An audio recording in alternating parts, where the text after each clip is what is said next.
আরে ওই লোকটা ওইটা কি নিয়ে যাচ্ছে? আরে ওটা তো দেখে মনে হচ্ছে অনেক পুরাতন একটা বাক্স। চল তো ওরে গিয়ে ধরি। আচ্ছা চল। এই বাক্সটা এখানেই খুলে দেখি যে এর মধ্যে কি আছে। এগুলা তো দেখি সব খাঁটি সোনা, তার মানে তো এখন আমি বড় লোক হয়ে যাব। আরে এগুলা তো সব সোনা।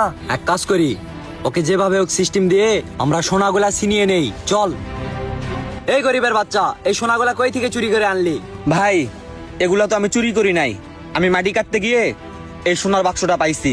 আবার মিথ্যা কথা বলিস কেন? সত্যি সত্যি বল, নাহলে কিন্তু পুলিশ ডাকবো।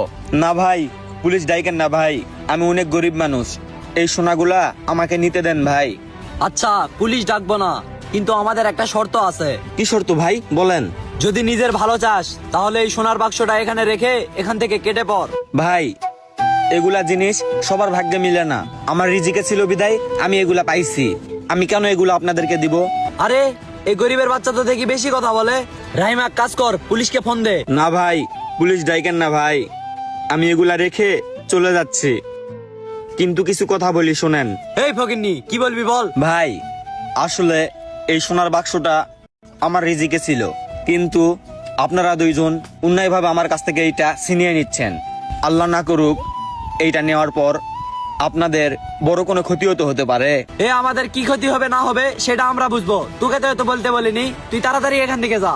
ঠিক আছে ভাই, চলে যাচ্ছি, কিন্তু গরিবের পেটে লাথি মারাটা আপনাদের ঠিক হলো না। আরে এখানে তো দেখি অনেক সোনা, আজ থেকে আমরা তো কুটিপতি হয়ে যাব। চল সোনাগুলা নেই।